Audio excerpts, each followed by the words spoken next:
시청자 여러분 안녕하십니까? 정오 브리핑을 시작합니다.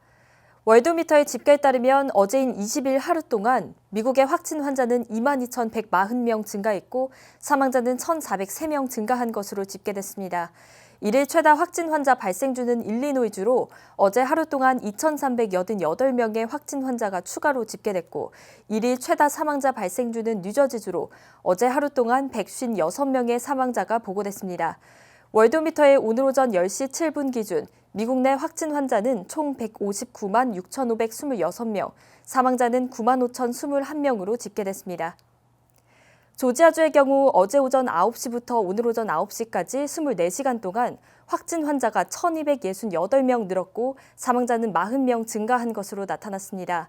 전날의 증가폭보다 확진 환자가 5배 가까이 폭증했으며 사망자는 소폭 증가했습니다.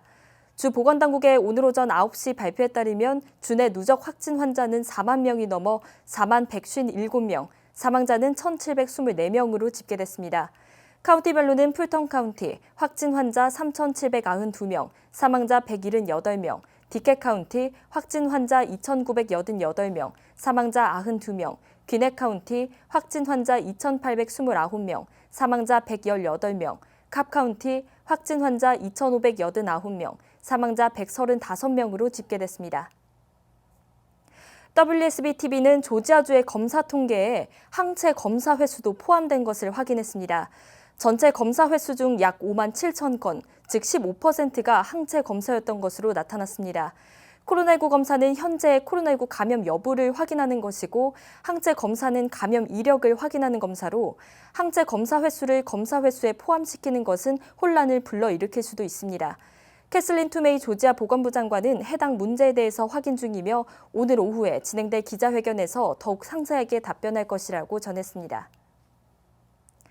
연방노동부는 지난주 실업수당 신규 신청 건수가 244만 건이라고 발표했습니다. 여전히 이전에 비해 증가세가 완화되고는 있지만 200만 건 이상의 숫자를 보이고 있습니다. 코로나19로 인해 지난 9주간 실직한 사람은 4천만 명에 가까워지고 있습니다. 조지아 노동부의 4월 통계에 따르면 조지아의 실업률이 11.9%를 기록하면서 역대 최고치를 갱신했습니다. 이전의 최고치는 2010년 12월 10.9%였습니다. 실업수당 신규 신청 또한 4월 한 달 동안 100만 건 이상 늘어난 것으로 나타났습니다. 브라이언 캠프 주지사는 CBS가 이번 주 금요일부터 23개의 CBS 약국 드라이브스루 창구에서 코로나19 검사를 제공할 것이라고 발표했습니다. 검사는 자가 검체로 이루어질 것이며 CBS 직원이 해당 과정을 감독할 것으로 보입니다. CBS는 5월 말까지 미국 내 1,000개의 검사소를 설치해 매월 150만 개의 검사를 실시하는 것이 목표라고 밝혔습니다.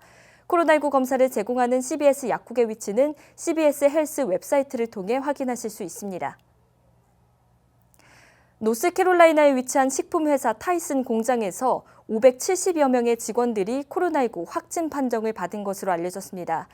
해당 공장에 총 2,244명의 직원이 근무 중이며 이 중 4분의 1가량인 570명이 확진 판정을 받은 겁니다. 사측은 확진 판정을 받은 직원 중 대다수가 증상을 보이지 않았었다고 전했습니다.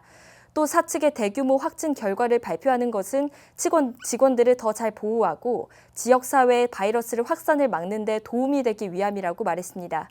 타이슨 측은 일부 시설은 가동 중단됐으며 운영 중인 시설에 관해선 매 교대 전 검진을 실시하고 마스크 의무 착용과 사회적 거리 두기 조치 등 다양한 보호 조치를 마련했다고 밝혔습니다.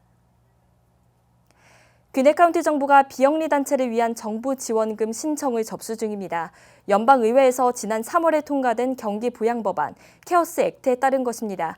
지원 자격은 조지아주에 등록된 비영리 단체 501C로서 코비드-19 신청 사유서를 작성해 귀넷 카운티 홈페이지에 있는 코비드-19 기금 신청란 또는 코비드-19 비영리 단체 신청란에 제출해야 합니다. 신청 마감은 6월 4일까지며 보다 자세한 내용은 귀넷 카운티 해당 웹사이트를 참고해 주시기 바랍니다. 애틀랜타시는 5월 아시아 태평양 도서국 유산의 달을 맞아 주 애틀랜타 총영사 김영준 총영사를 조명했습니다. 애틀랜타시는 자체 운영하는 웰커밍 애틀랜타.com 사이트를 통해 김 총영사가 조지아 주립대를 졸업했으며 한국과 애틀랜타 조지아를 위한 관계를 강화하는 일을 하고 있다고 밝혔습니다. 애플과 구글이 협력해 코로나19 접촉 공지 소프트웨어를 발표했습니다. 해당 소프트웨어는 블루투스 기술을 이용해 코로나19 양성 판정을 받은 사용자와 가까이 있던 사용자들에게 코로나19 접촉 가능성을 공지합니다. 강력한 보안 조치를 통해서 사용자들의 개인정보를 보호할 것으로 알려졌습니다. 22개 국가와 미국 내 여러 주는 해당 소프트웨어를 이용하는 어플리케이션을 개발할 것으로 보입니다. 한편 두 기업은 해당 기술이 보건당국의 접촉자 추적을 대체할 수는 없지만 추적 과정을 보완하고 코로나19 확산을 늦추는 데 도움을 줄 수 있을 것이라고 말했습니다. 이상으로 정오 브리핑을 마칩니다. 시청해주신 여러분 고맙습니다.